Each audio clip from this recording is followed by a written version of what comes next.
I've always found monster stories the hardest to resolve. Not that I typically offer much resolution in any of my stories, but the monster ones are the hardest to wrap up. But I think I left Thea in a cozy place, though it was a bit messy getting her to her happy ending. And stay tuned after the story for what's on the horizon for this podcast. All right, here's Thea, Part 5, the conclusion. Thea suspected there was about a 50-50 chance that she'd actually find her car in the driveway, but she laughed out loud when she opened the door and saw it sitting right there waiting for her. The people of Bearsboro really seemed to have it all figured out. She was a little jealous of their deep connections and their effortless way of living in community with one another. Living in a vacation town, especially one on an island, was a blast growing up. She enjoyed an influx of summer people, the return of camp friends, and then the natural ebb that came in autumn, the quiet season, and the cozy isolation of winter. She did still have friends on island, but most people her age had moved away. Living there year-round was just too expensive. If Thea hadn't been able to rent her apartment from family friends who were sympathetic to her financial constraints, she wouldn't have been able to afford living independently. She'd be in her old childhood bedroom, sharing the house with her dad and grandmother, which would have made them overjoyed, and her smothered. Working at the hotel did come with perks, though. Comped meals and drinks, invitations to summer parties, free rides around town from a concierge. All of it kept her afloat, but in all honesty, she was getting sick of treading water. The Vineyard Collection offered housing assistance to management employees. That was a huge draw to the position in Colorado, the opportunity to save rent money and build a little nest egg that could grow into a down payment for her own place. Thinking it over, she realized that the job right here in New Hampshire would offer that same perk. She was sitting in the driver's seat and scrolling her email as she let the car warm up when a message came through from Shelley. "I can't get my brother on the phone. When you see him this morning, tell him I'll be there Wednesday." Shit, Thea breathed. Shelley would arrive a day early. The more time she spent at the hotel before the party, the more time she had to tinker with all of Thea's arrangements. That typically meant last-minute changes to linens or Thea having to go on a wild goose chase for alabaster-toned dinnerware instead of the ivory plates she selected. One time she was sent out to find ribbon the exact shade of burgundy as the bride's rehearsal dinner dress.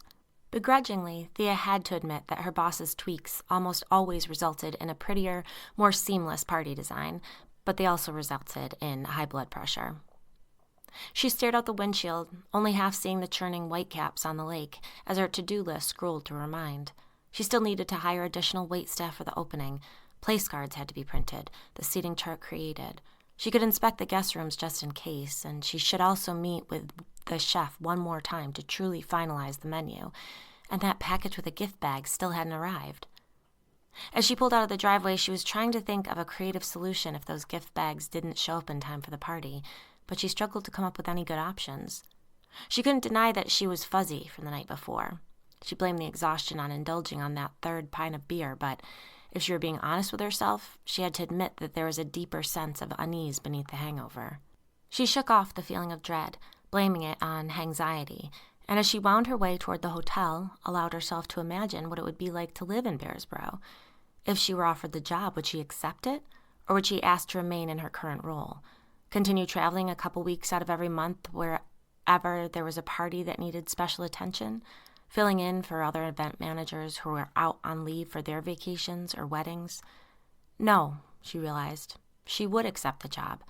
She was imagining what it would be like to live in a little cabin on the mountain, of course, not the lake, as she came around a curve and the hotel came into view. "Oh, no," she whispered. Patrol cars, lights flashing, swarmed the road and the resort drive. Thea got as close as she could and pulled off to the side and parked. She forced herself to get out of her car, dreading whatever it was she was about to walk into. As she approached the driveway, a police officer yelled, "You can't park there. Please go back to your car." "I work here," Thea protested. "What's going on? What happened?" "There was an accident," he replied. "Return to your car." "I will, but please just tell me what happened." "Ma'am, if you don't move your car immediately, I'm going to have to ticket you." "Go ahead and write the ticket," Thea snapped. "Ma'am." "Thea Brody." She saw Andy approaching behind the officer. "Come on," he said, motioning for her to follow him. "She parked on the side of the road," the officer complained.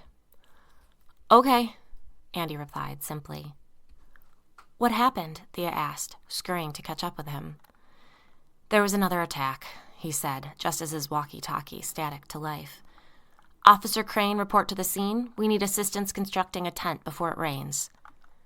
10-4, he responded. You'll find everyone in the lobby, he instructed Thea, veering off to the right. She watched him head in the direction of a large group of people congregated at the far side of the parking lot, some in police uniforms, some in regular clothing. They appeared to be looking down at something on the ground. Thea shuddered and hurried towards the hotel. Inside, she found a group of employees gathered near the fireplace. Kara looked up as she entered. It was obvious she'd been crying. What happened? Thea asked gently as she approached the group. Bruce is dead. Oh, no, I'm so sorry, Thea responded, offering her a hug. It was another attack. Ed found him, Kara replied. The groundskeeper, who was leaning against the hearth, shook his head. Complete bloodbath. Ed, Kara admonished. Well, it was, he insisted. And I'll tell you what, whatever's out there is targeting people who work here, and I'll be damned if I'm going to be next. The damn thing ripped Bruce to shreds. There was a sob, and Thea turned to see Ben wiping his eyes. She offered him a sympathetic smile.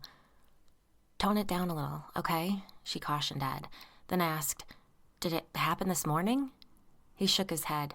He'd been there for a while. He must have come here for some reason last night, Kara guessed. Why would he be all the way out in the parking lot, though? Thea wondered aloud. Ed opened his mouth to respond, but then closed it after his gaze shifted to Ben. He took a few steps closer to the women. I found him because I saw blood on the pavers as I was heading around back this morning. I followed a trail of that blood to the far back corner of the parking lot. That's where I found him.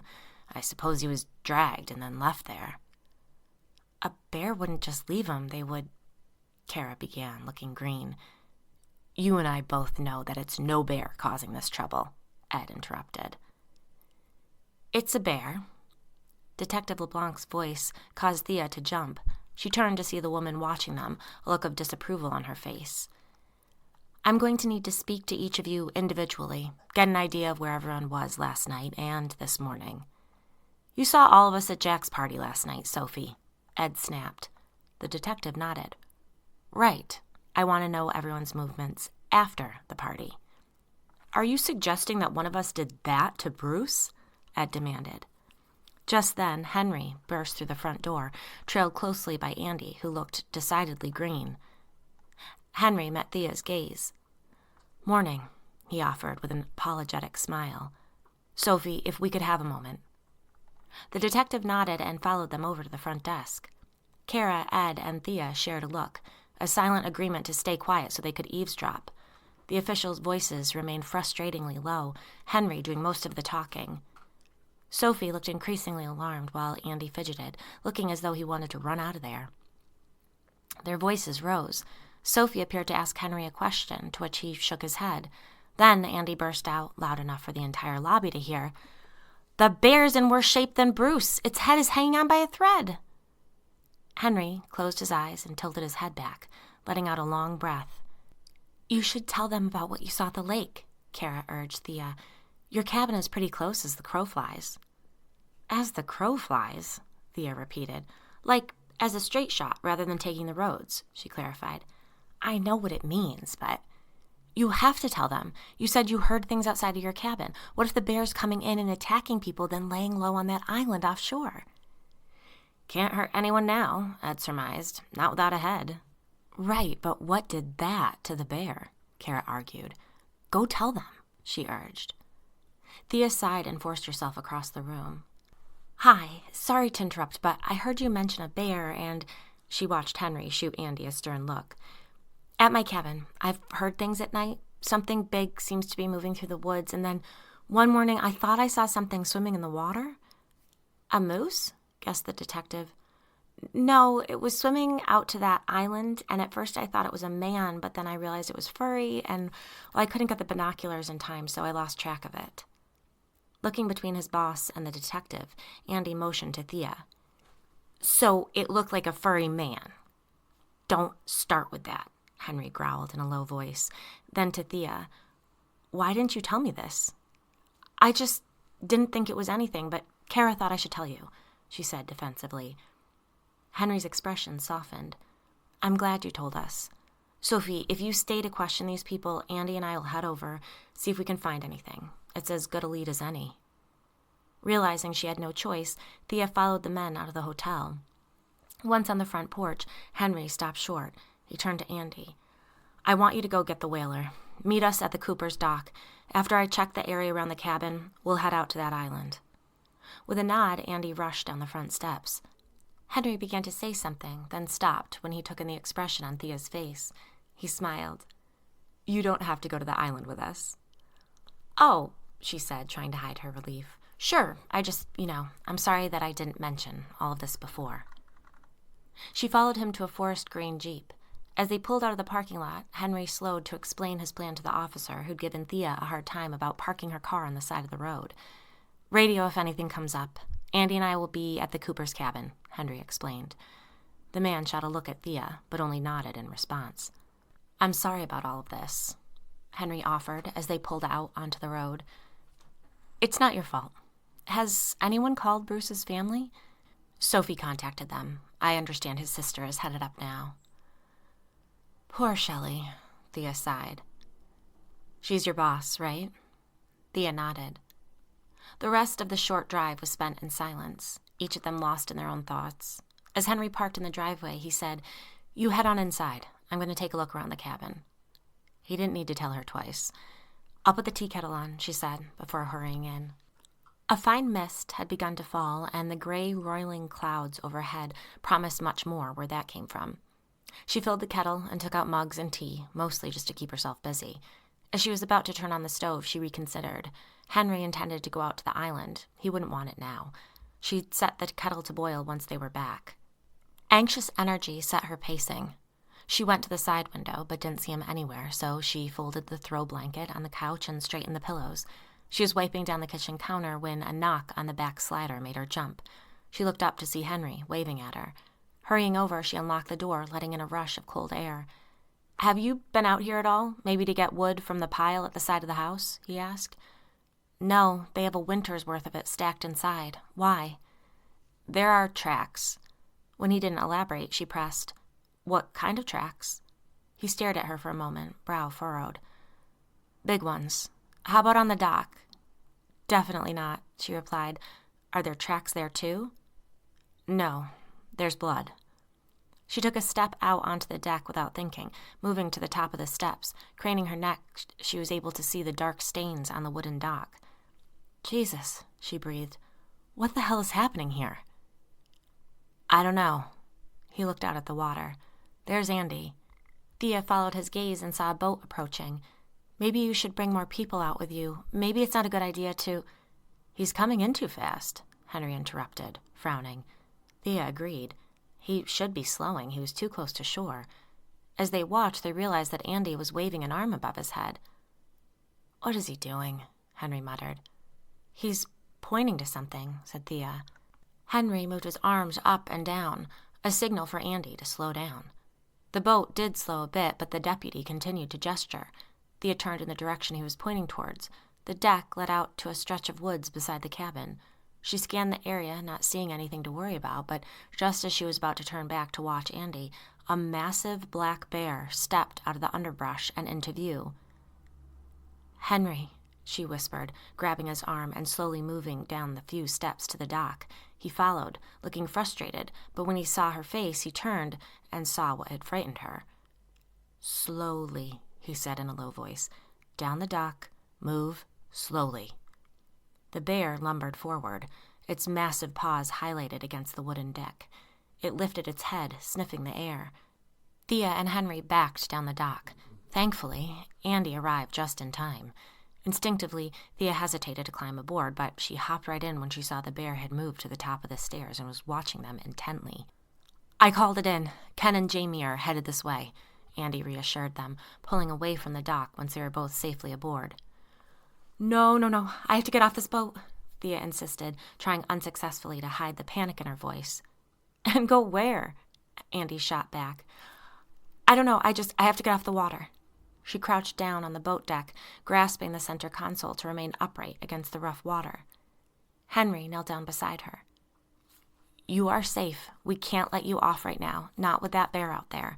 I'm so sorry, but you are safe, I promise. Andy handed her a life vest. Don't you live on an island? Ignoring the question, she snatched the vest from him, fighting back tears. I took a spin around the island before I came here, said Andy. I saw something out there. It had dark brown fur, though, not black. Do you think there's any chance a grizzly could...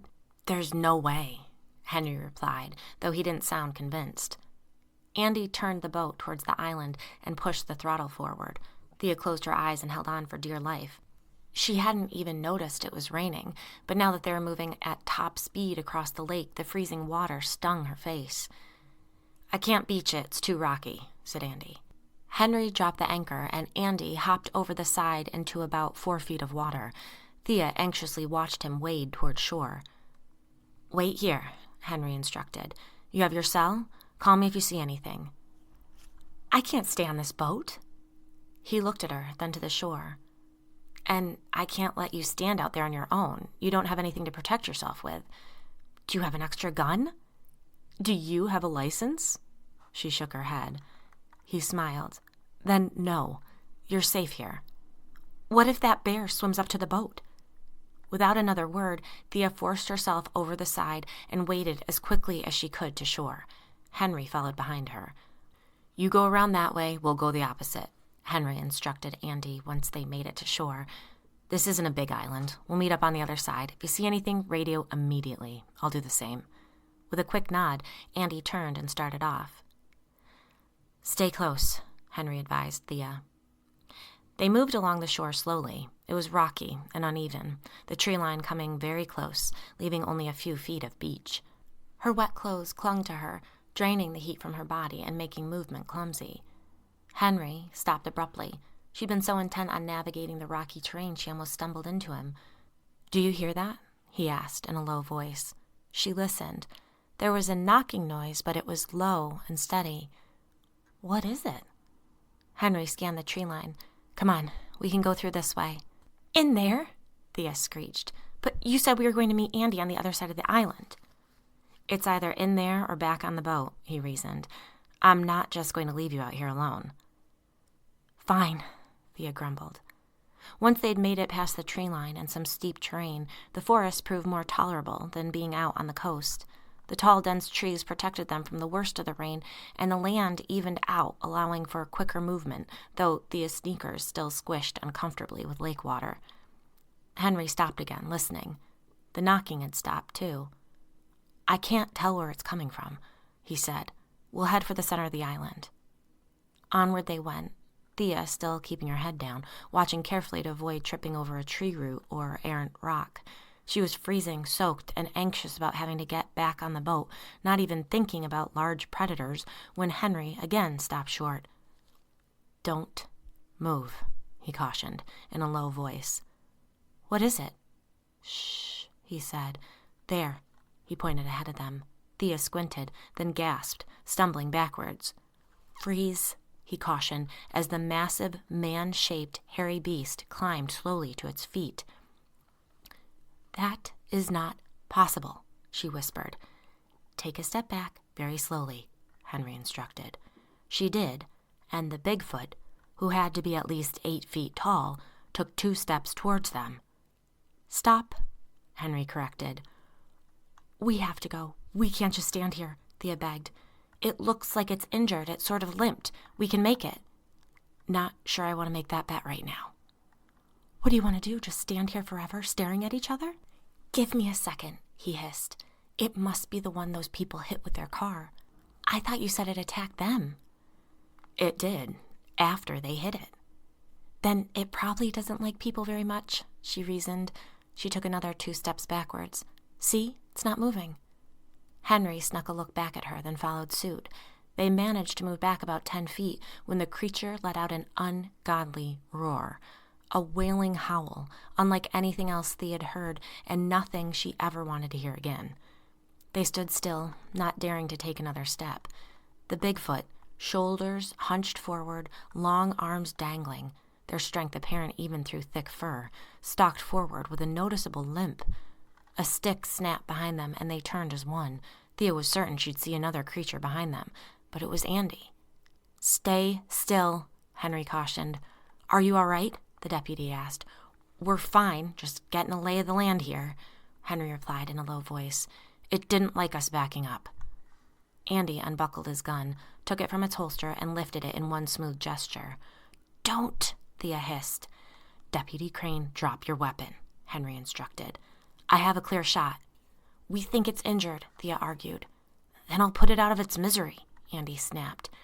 "It's massive. You won't take it down. You're just going to piss it off," Henry said, his voice startlingly calm. "I have the shot," Andy insisted. "I've seen you shoot.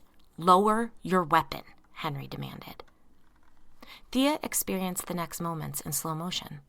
The creature began to rush forward, Henry's arm raised towards Andy, and, like an idiot, she moved between Bigfoot and the gun.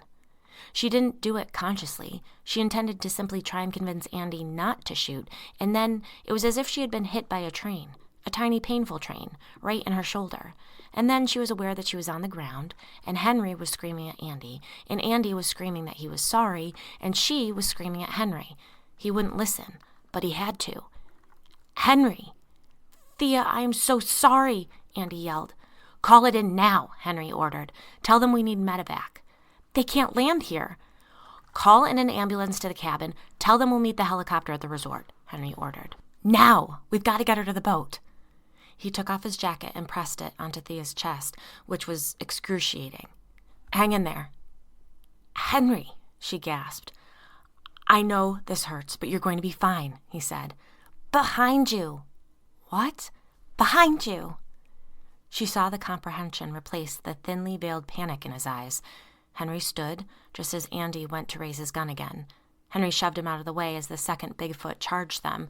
He held up a hand, spraying something at its face, and the creature let out a similar, though higher-pitched screech than the first creature. It shoved Henry to the side with its massive hands.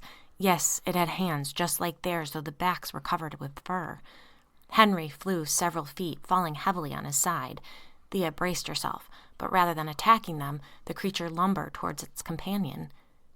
"Can you walk?" Henry asked, suddenly by her side, his voice low. Thea nodded. "Help me up." She couldn't hold in the scream of pain as she was lifted off the ground. "I'm so sorry," Andy said again, his weapon still trained on the large animals, who appeared to be retreating into the trees. The men allowed her to catch her breath for only a moment before hurrying along back towards the water.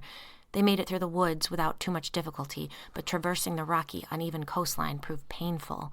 With every stumble, Henry helped her to steady herself, sending a jolt of pure pain through her body. But the absolute worst part was getting back onto the boat. They were as gentle as they could be, but there was no choice but to lift her by her armpits onto the craft. She didn't remember the boat ride back to the cabin, though getting off and onto the dock was an unforgettable moment as well. There were police officers there, lining the way to an ambulance idling in the driveway, which whisked them to the hotel where a medevac helicopter waited for her in the parking lot. They wouldn't let Henry ride along, but he was waiting at her side when she woke up in a hospital bed after surgery. The attacks in Bearsboro, New Hampshire captured national attention, not only for the brutality of those attacks, but for the involvement of Thea Brody, granddaughter of the infamous Martin Brody of the Amity shark attacks in the 70s and 80s. Attention was intense for a time, but died off quickly, save for those corners of the internet that liked to hash and rehash those strange and horrific events that plagued the Brody family. As for Bearsboro, the public was reassured when the rogue bear was tracked and euthanized by the Bearsboro Animal Control Officer. The chief of police assured everyone that the tragedies were isolated incidents. Unfortunate, but not something that the public should be concerned could happen again. After all, the last fatal black bear attack in New Hampshire occurred in 1784. It didn't take long for the tragedies to fade in people's memories, but the story did attract attention to the resort, luring people to the area to get a glimpse for themselves at the place where the black bear had wreaked havoc. Word spread of the gorgeous views, the comfy front porch where guests could bundle up in a blanket with drinks and complimentary charcuterie in the evenings, and that stunningly cozy lobby. Not to mention the breathtaking views of the mountain from the back patio with its recently built rustic fire pit. The main ski trail was renamed Bruce's Bugbear, and the mountain gained the approval of skiers, though 2 of the newly cut trails had been closed, having been deemed unsafe, with vague promises of reopening in the future.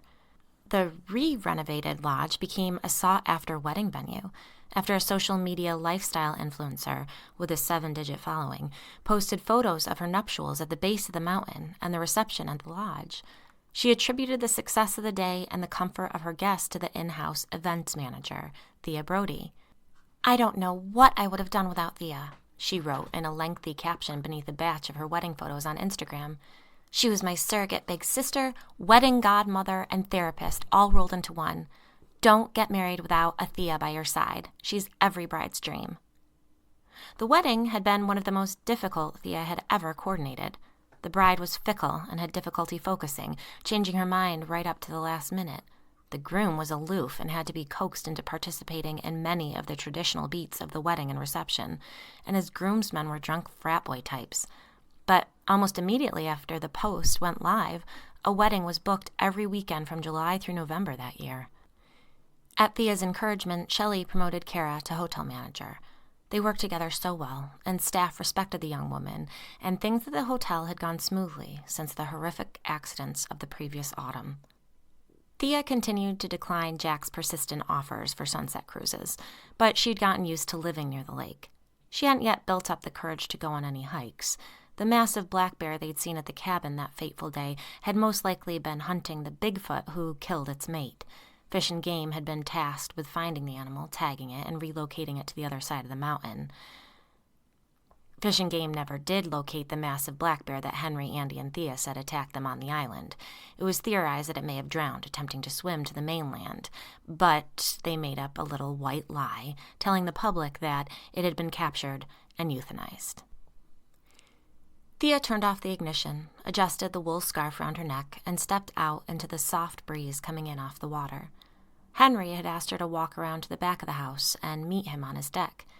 Sunday evenings at Henry's had become her favorite part of the week. He usually made pasta, or they ordered pizza and watched a movie. She was even getting used to sitting on the dock occasionally. Sally waddled over to greet her as she ascended the steps to the porch. Henry embraced her before handing her a Yeti filled with hot spice cider. "Gorgeous night," he said as they took their usual spots in the old, worn Adirondack chairs. "The water's like glass." "It's pretty nice," Thea acquiesced. "Perfect night for a cocktail cruise," he chuckled. "Don't push it," she said, sipping the warm drink. "I'm just kidding," he said, leaning over to kiss her. "How about we go for a little walk with Sally?" Thea glanced over at the dog, who'd fallen into a sound sleep on the fleece bed Henry always brought outside for her. "I'm not sure Sally's in the mood." "But her new buddy should get some energy out before dinner." "What?" Thea said, confused.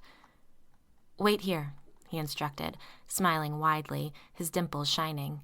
He stepped into the house for a brief moment, and when he returned, he was holding the scruffiest, stockiest, most adorable terrier mix Thea had ever seen.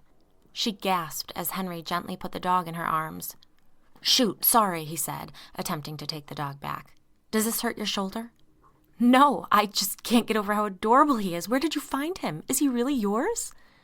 "No, he's yours," Henry said, scratching the dog's head. Disturbed by the commotion, Sally came over and sat at Thea's feet. She crouched down so the dogs could sniff each other's noses. "They get along great," said Henry, crouching down with them. "Anytime you need to, you can just leave him here with Sal. They're already great buddies." "What's his name?"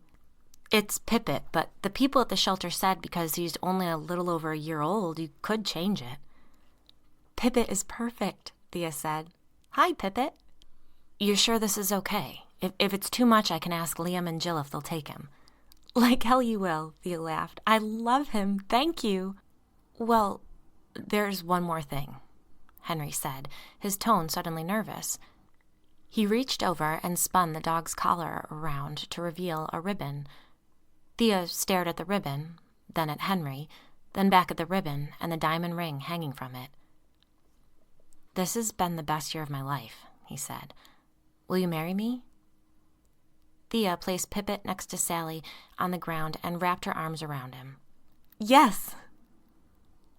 The light around them dimmed, The lake lapped softly at the shore, and the autumn leaves shushed in the breeze. The dogs both lifted their noses, sensing a new scent on the wind. Sally let out a plaintive whimper, and seeking safety, Pippet drew in closer to her new family. The end. This story is dedicated to the memory of Judith Barcy. Now, did that make any real sense? I suspect it didn't. But monsters don't make sense. Life doesn't make sense at the moment. So let's just all agree that it all worked out. That the monsters got out of there before the full arm of the law could slaughter them, and now they all coexist in cozy little Bearsboro. If you wish to listen to this story from start to finish in audiobook form, head on over to Patreon, where you will have access to it at the $4 a month level or above. And as for the podcast, I actually have an interview to share. I'll most likely release it in the next 2 weeks or so check back occasionally for it. After that, I'll be working on 2 new stories. One about a murder in a college town, and the other about a group of friends called to a vacation home by a widow who doesn't believe the story she's been told about her dead husband. I don't know when I'll be ready to share those, as I'm taking a novelry course to help me structure them, but I hope that I'll have something for you after the first of the year. So I'll meet you back here within the next couple weeks for a story about a woman who got in a little too deep with a ghost app. All right, take care.